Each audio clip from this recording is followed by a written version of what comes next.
అండి. అందరూ ఎలా ఉన్నారు? నేనైతే చాలా బాగున్నా. సో, మళ్ళీ ఎక్కడికెళ్ళిపోతున్నాను అని అనుకుంటున్నారు కదా! యాక్చువల్లీ మేము ప్లాన్ చేసుకున్న తిరుపతి, అరుణాచలం ట్రిప్ అయిన వెంటనే వితిన్ 1, 2 డేస్ గ్యాప్‌లోనే నేను మళ్ళీ బెంగుళూరు ఎళ్ళాను మా మమ్మీతో కలిసి. సో, మమ్మీ అయితే హైదరాబాద్ వచ్చింది. హైదరాబాద్ నుంచి బెంగుళూరు వరకు మేము బస్ బుక్ చేసుకున్నాం వెళ్ళడానికి. So, it took over night. అందుకు వ్లాగ్ అయితే మళ్ళీ స్టార్ట్ చేసేసా అనమాట. ఈసారి ఇంకొంచెం ఇన్ఫర్మేషన్ ఎక్స్ట్రా ఉంటుంది, ఎందుకంటే ఇంకో 2 ప్లేసెస్ కవర్ చేస్తున్నాను. సో మోస్ట్లీ ఈ మధ్యన చాలామంది వెళ్తున్నారు ఆ ప్లేసెస్కి. మీరు కూడా వెళ్ళండి. ఒకవేళ వెళ్ళకపోతే వెళ్ళరు అంటే ఫ్యాక్ట్స్తో విని ఎంజాయ్ చేయండి. నెక్స్ట్ టైం వెళ్ళినప్పుడు మేబీ మీకు ఇంకొంచెం ఆ ప్లేస్ గురించి తెలుసుకొని వెళ్ళారు అన్న ఫీల్ అయితే పక్కా వస్తుంది. ప్రజెంట్ అయితే నేను బస్లో ఏమేం ఫెసిలిటీస్ ఇచ్చారు, ఎలా ఉంది, ఏంటి అంతా చూపించేస్తున్నా. So see you there in the next morning. Present అయితే మేము హైదరాబాద్ నుంచి బెంగళూరు వెళ్తున్నాం కాబట్టి ఆల్మోస్ట్ 12 to 14 అవర్స్ పట్టింది. నెక్స్ట్ డే మార్నింగ్ 8కి అలా దిగామన్నమాట బెంగళూరు బస్ స్టాప్లో. సో యాక్చువల్లీ మార్తల్లిలో దిగాము. ఆ రోజు డే అండ్ నైట్ అంతా మా అన్నయ్య వాళ్ళ ఇంట్లో స్పెండ్ చేసి then we are off to Dharmasthala. So ధర్మస్థలకి ఏంటంటే next day morning bus book చేసుకున్నాం మేము ఆల్రెడీ ప్రీ ప్లాన్డ్గా. మార్నింగే బెంగళూరు కాంప్లెక్స్ ఉంటుంది కదా, బస్ కాంప్లెక్స్. సో అక్కడి నుంచి బస్ అయితే ఉంది మాకు. ఆల్మోస్ట్ మార్నింగ్ 8కి ఎక్కాము. సో ధర్మస్థల వెళ్ళేసరికి 2:30 or 3:30 అయిందనమాట.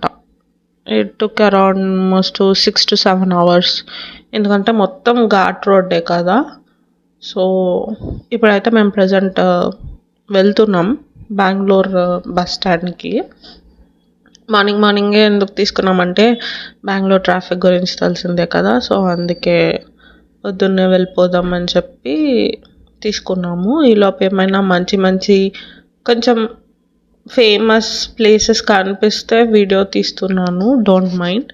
సో ధర్మస్థల వెళ్ళే రూట్ అంతా ఘాట్ రోడ్డే.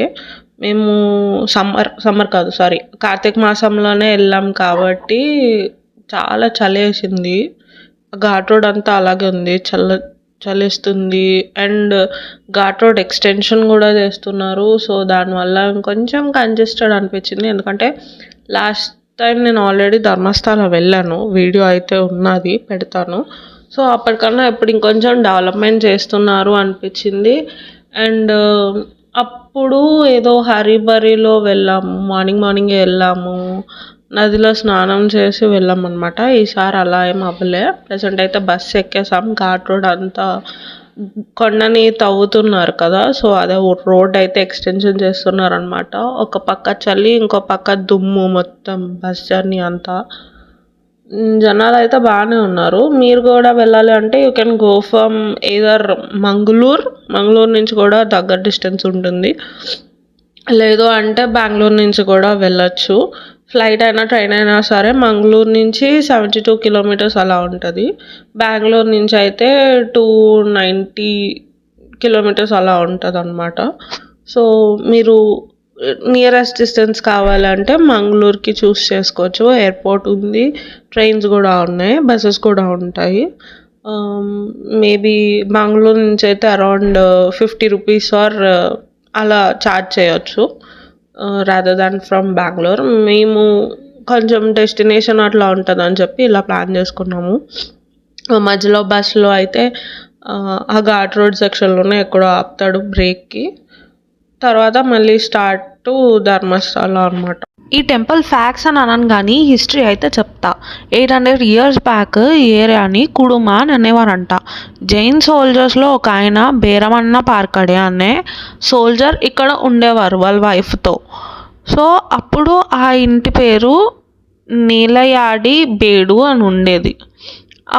ఒకరోజు అంటే హిస్టరీ బట్టి కాలరాము, కాలర్కాయి, కుమారస్వామి అని కన్యాకుమారి వీళ్ళు ధర్మదేవతలంట.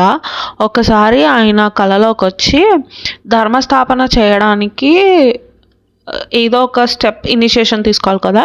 సో వాళ్ళ నలుగురు ఆయన ఇంటికి వచ్చి మాకు ఆతిథ్యం ఇవ్వండి అని చెప్పి బెగ్గర్స్‌లా వచ్చారనమాట.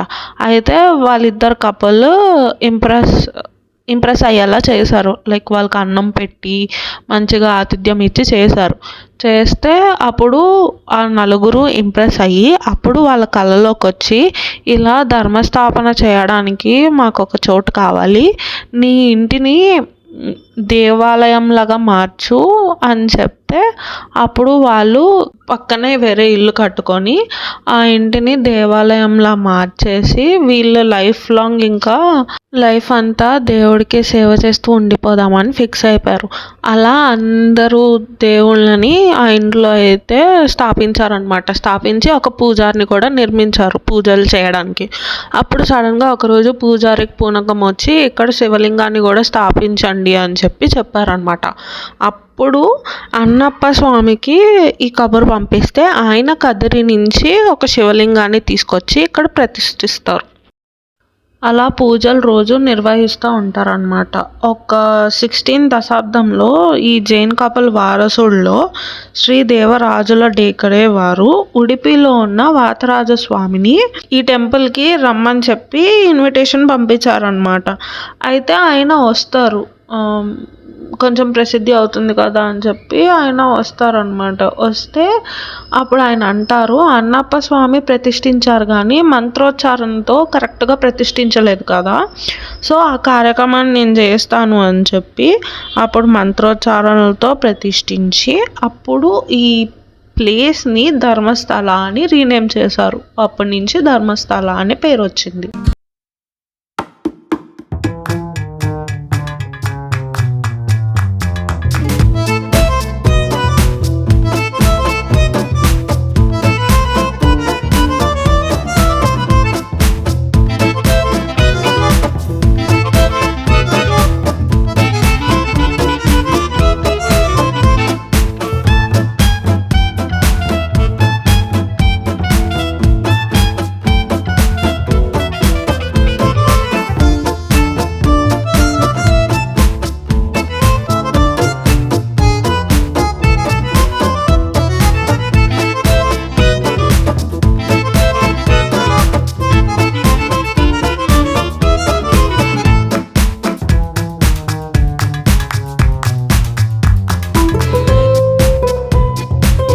సో మేమైతే ధర్మస్థల జంక్షన్ దగ్గర అయితే దిగిపోయాము.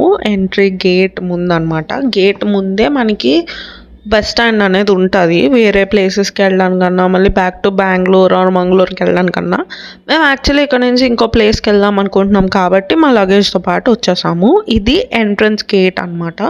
దీని లోపల నుంచి వెళ్ళాలి. అండ్ దీని చుట్టుపక్కల కూడా మనకి కొన్ని ప్లేసెస్ ఉంటాయి చూడడానికి. మేమైతే అవి చూడలేదు, బట్ చూసే టైం ఉంటే మాత్రం చూడొచ్చు అనమాట. సో ఇలా లగేజెస్ పట్టుకొని వెళ్ళిపోయాము.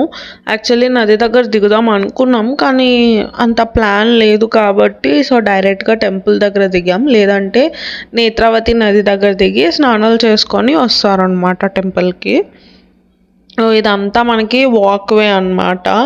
అండ్ ఇక్కడ ఈ రైట్ సైడ్లో మనకి స్టెప్స్లా ఉంటాయి. అలా పైకి వెళ్తే బాహుబలి విగ్రహం కూడా ఉంటుందంట. బాహుబలి అంటే ప్రభాస్ అనుకుంటారేమో, అది కాదు, అది వేరే. అండ్ ఇది ఒక టెంపుల్. మనకి స్టోరీలో ధర్మదేవతలు అని ఉంటారు. సో ఆయన temple and Annappa Swamy temple కూడా ఉంటుంది. దానికి ఓన్లీ బాయ్స్ని అలో చేస్తారు, ఫీమేల్ గర్ల్స్ని అలో చేయరు. సో ఆ మెట్లు ఎక్కి పైకి వెళ్తే ఉంటుంది అనమాట. అండ్ అలా కొంచెం ముందుకు వచ్చేస్తే ఇక్కడ మనకి ఎంక్వైరీ ఆఫీస్ ఉంటుంది. ఆ ఎంక్వైరీ ఆఫీస్ పక్కనే లగేజ్ పెట్టుకునే కౌంటర్ కూడా ఉంటుంది. సో ఎవరైనా షార్ట్ ట్రిప్స్ లైక్ చూసుకొని వెళ్ళిపోవడానికి వచ్చేవాళ్ళు లగేజ్ అక్కడ పెట్టుకోవచ్చు. అండ్ వాష్రూమ్స్ కూడా అక్కడే ఉంటాయి. అండ్ ఇంకా కొంచెం అలా ముందుకు వెళ్తే మనకి లెఫ్ట్ సైడ్ కూడా ఒక వే ఉంటుంది, రైట్ సైడ్ ఉంటుంది. మేము వెళ్ళేది రైట్ సైడ్ వే అనమాట టెంపుల్కి. లెఫ్ట్ సైడ్ వేలో మనకి గెస్ట్ హౌసెస్ అన్నీ ఉంటాయి. మొత్తం అన్ని గెస్ట్ హౌసెస్ కూడా రివర్స్ పేరు మీద ఉంటాయి అన్నమాట. సో మేము వెళ్ళినప్పటికి టెంపుల్ అయితే క్లోజ్ చేసి ఉంది. ఆల్మోస్ట్ 3:30-4 కల్లా వెళ్ళాం కదా. సో టెంపుల్ అయితే 4-4:30కి అలా ఓపెన్ చేస్తారు. సో దానికోసం మేము ఒక హాఫ్ అన్ అవర్ అలా వెయిట్ చేసాము, అటు ఇటు తిరిగాము. లైక్ లాస్ట్ టైం ఇక్కడి నుంచి వచ్చాము అక్కడి నుంచి వచ్చాము అని చెప్పి మాకు లంచ్ లేదు కాబట్టి ఏదైనా డ్రింక్ కానీ లేకపోతే ఏదైనా తిందామని చెప్పి అటు ఇటు అలా తిరిగామన్నమాట. ప్రజెంట్ అయితే ఫుల్ ఎండ్ ఉంది. ఎంత వింటర్ అయినా సరే మార్నింగ్ ఎండ్ ఎక్కువ ఉంటుంది కదా కొండల మీద, సో ఎండ్ అయితే గట్టిగా ఉంది. ప్రజెంట్ నేను ఎక్కడెక్కడ తిరిగాను లైన్ ఓపెన్ చేయక ముందు వరకు అని చెప్పి మొత్తం అంతా తిప్పి చూపిస్తున్నా.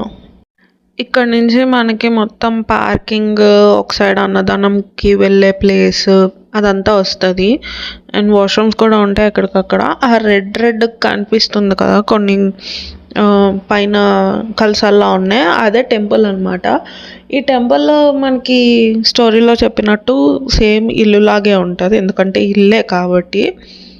అండ్ ఇక్కడ మనకి రైట్ సైడ్లో లైన్స్కి వెళ్ళే రూట్ ఉంది. సో కార్తీక మాసం కదా, వెళ్ళాం కదా అని చెప్పి గోపురం అంటే టెంపుల్ ముందు మనకి దీపం వెలిగించే ప్లేస్ ఉంటుంది ఒకటి, సో అక్కడికి వెళ్ళి దీపం వెలిగించామన్నమాట.